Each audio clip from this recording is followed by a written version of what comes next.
Imagine this. You've just found out you're pregnant.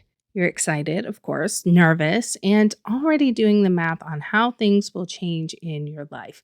Do you need a new car? Is there room in your house for a nursery, or should baby bunk with you and dad? But then more questions come, and maybe you're starting to feel a little anxious. What about your job? What if your employer doesn't let you take time off? What if you lose your job? What if you're treated differently the second you announce that you're pregnant? These are all great questions and ones that millions of moms ask every year, and we will be answering many of those in today's episode. We're looking into what the law actually says about your rights as a pregnant or postpartum employee and where the gaps are.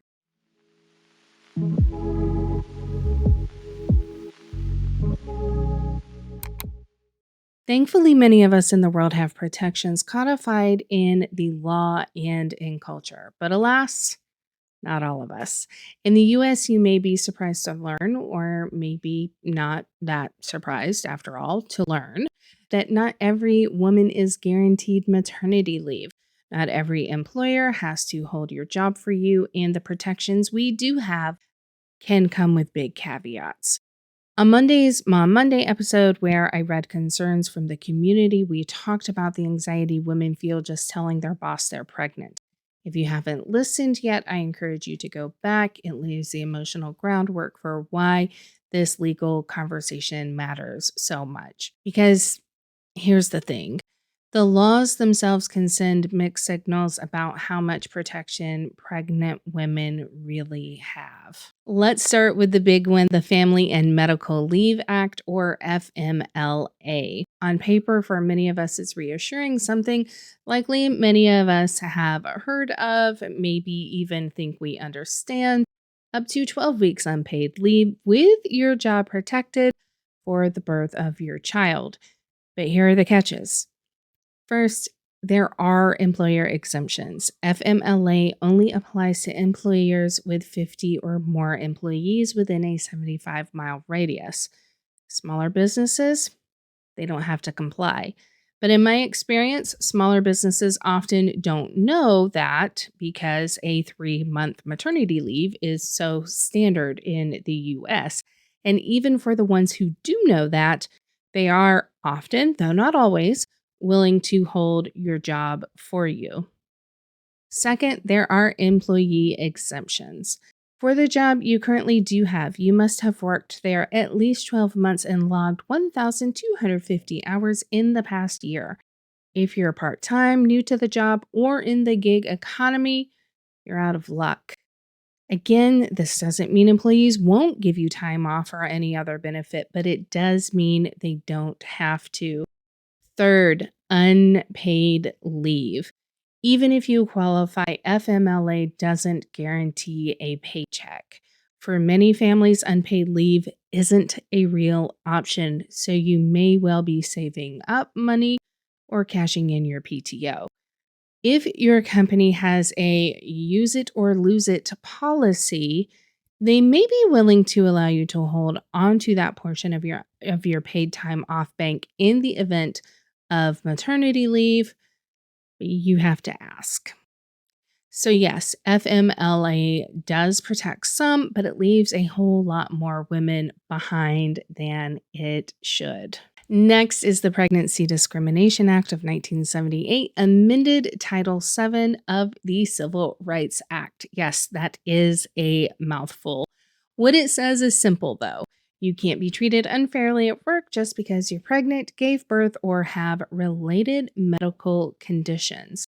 This means your employer can't fire you because you're pregnant, they can't refuse to hire you because you might become pregnant, and they can't single you out for different treatment. But here's the nuance. Under the Pregnancy Discrimination Act, pregnant workers are only guaranteed the same treatment as other employees who are in similar inability or inability to work. So, if an employer doesn't offer accommodation to anyone else, they might argue they don't have to offer them to you either. That's where the new Pregnant Workers Fairness Act comes in. It goes further, requiring most employers to provide reasonable accommodations for pregnancy and related conditions, unless doing so would cause undue hardship. Now, let's talk about the Fair Labor Standards Act. This is the law that, among other things, guarantees nursing mothers certain protections. Under the FLSA, employers must provide reasonable break time for expressing breast milk for 1 year after birth, or for up to 1 year after birth, and a private space that's not a bathroom in order to pump. But again, exemptions creep in. Small employers with fewer than 50 employees can claim undue hardship. Certain categories of workers, like many salaried employees, haven't always been clearly covered.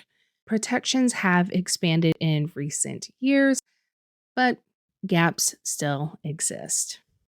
Finally, let's take a bigger view. Beyond the PDA, Title VII of the Civil Rights Act prohibits sex discrimination, and courts have increasingly recognized that pregnancy discrimination falls under that umbrella, which, for my point oh 0.02, that makes a lot of sense. The Equal Pay Act and newer state level laws also intersect here, trying to close gaps where federal law falls short.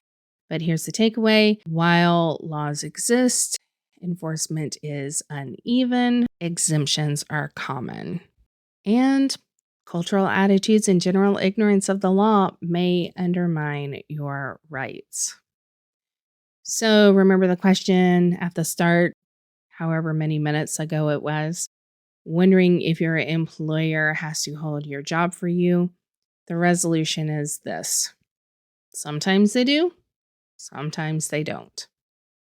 If your workplace is big enough, if you've worked long enough, and if you can afford unpaid time off, FMLA has you covered for 12 weeks.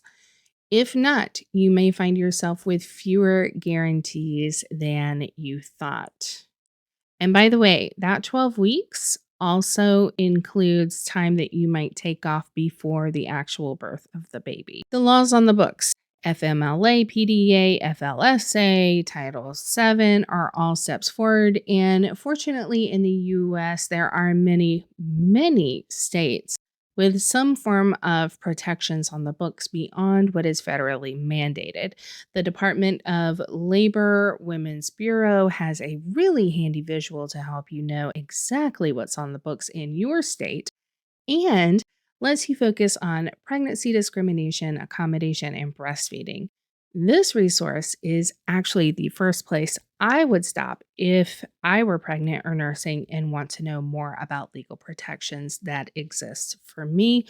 And I suggest the same for you. That's why Monday's episode matters and why this conversation isn't just legal, it's personal, it's emotional, and deeply human. It's about you. Thanks for listening. And for those of you on YouTube, thank you for watching this episode of the Birth Brief, Evidence, Experience, and Everything in Between. For more on pregnancy, birth, and discovering how it can be transcendent, low pain, and even blissful, visit mtbirth.com. Until next time, stay grounded and stay connected to what matters most.